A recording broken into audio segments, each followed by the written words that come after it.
क्या सच था और क्या झूठ, उन्हें समझ नहीं आ रहा था। सिद्धार्थ ने इस बार ऋचा से एक सवाल पूछा जिसका जवाब सिर्फ और सिर्फ ऋचा ही दे सकती थी। उसने पूछा कि अगर तुम ही ऋचा हो तो बताओ मेरे फेसबुक का पासवर्ड क्या है। ऋचा हंसते हुए बोली, वाह, मेरा ही सेट किया हुआ पासवर्ड मुझे से पूछ रहे हो। ऋचा @सिद्धार्थ, अब बताओगे हुआ क्या है? तुम सबके चेहरे के 12 क्यों बजे हुए हैं? सिद्धार्थ को यकीन हो गया था कि ये ऋचा ही है। उसने ऋचा को सारी बात बताई तो उसकी एक्साइटमेंट देखते ही बन रही थी। ऋचा उसी एक्साइटमेंट में बोली, चलो फिर ढूंढते हैं यार, कहां छिपी बैठी है इस डाक बंगलो की भूतनी। उस कमरे से निकल के गैलरी से होते हुए वो बगल के कमरे में गए। ये कमरा भी उनके कमरे की तरह ही बड़ा था और अजीब बात यह थी कि पूरे कमरे में कुछ भी नहीं था सिवाय एक बक्से के, एक पुराना लकड़ी का बक्सा। इस बड़े और खाली कमरे में उन्हें एक आवाज सुनाई दे रही थी।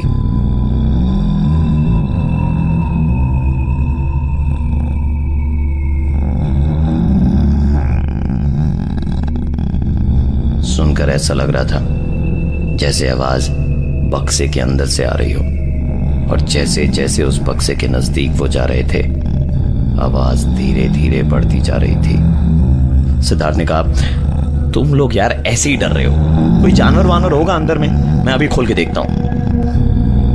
दोस्तों के मना करने के बावजूद सिद्धार्थ ने वो बक्सा खोला।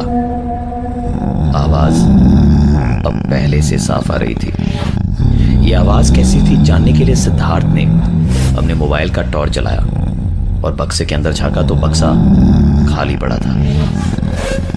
खाली बक्से से ऐसी आवाज कैसे आ सकती है, ये सोच के सिद्धार्थ ने अपना हाथ जैसे ही उस बक्से के अंदर डाला तो उसका हाथ पकड़ के जोर से किसी ने अंदर की तरफ खींचा।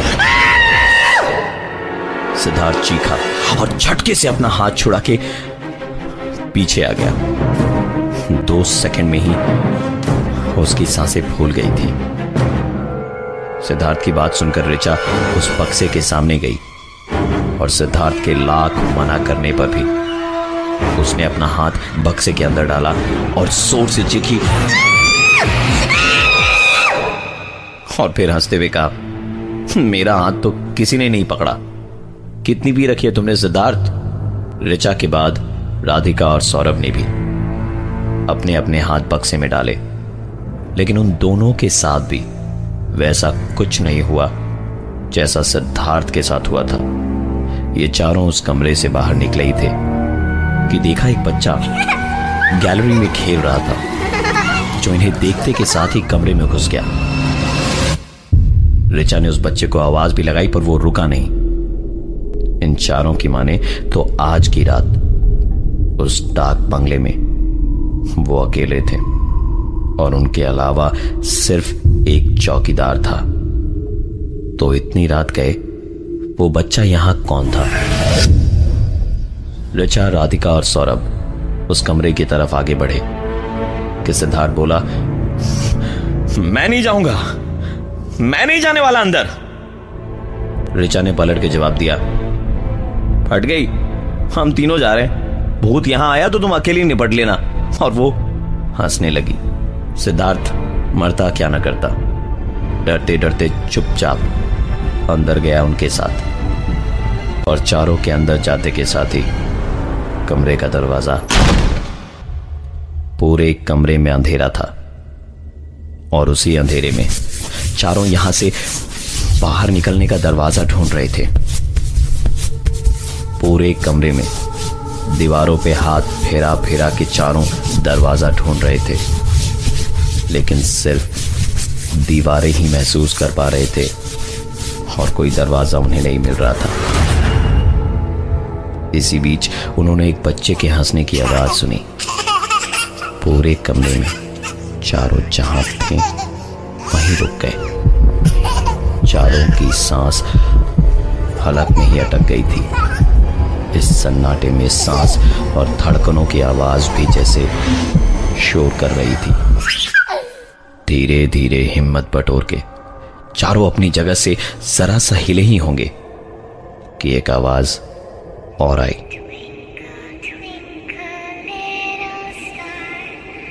सौरभ ने अपने मोबाइल का टॉर्च जला के पूरे कमरे में घुमाया तो देखा कोने में एक खिलौना रखा था जिससे ये आवाज आ रही थी।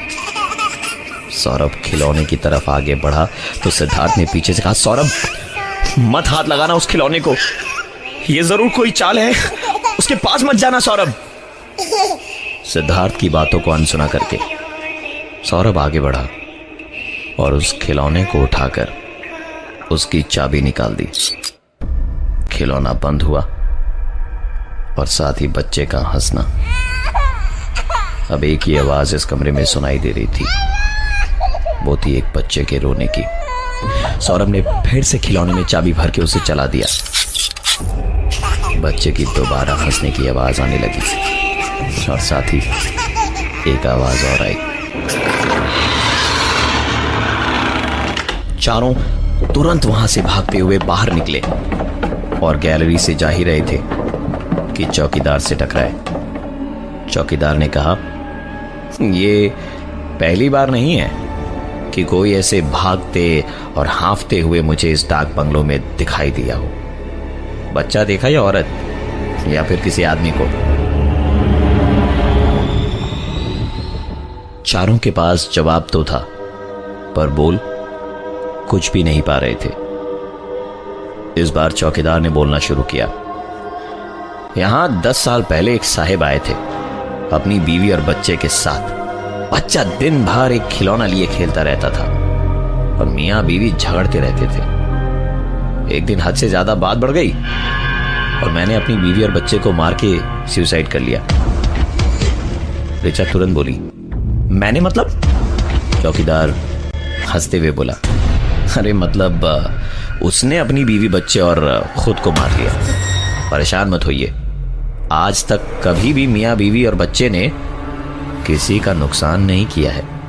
कोई दरवाजा खटखटाए या आवाज लगाए तो बिना नाम पूछे खोलिएगा मत।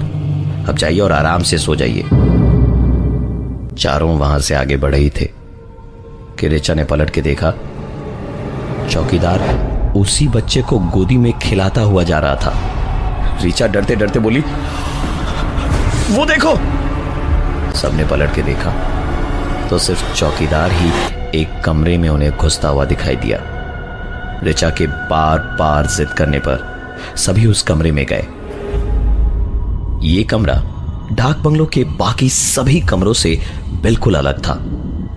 कमरा बहुत साफ सुथरा था, रोशनी से जगमग कर रहा था और कमरे के अंदर बड़ी बड़ी पेंटिंग्स थी और एक डाइनिंग टेबल भी। चारों इस कमरे को आंख भर के देख ही रहे थे कि ठीक उसी वक्त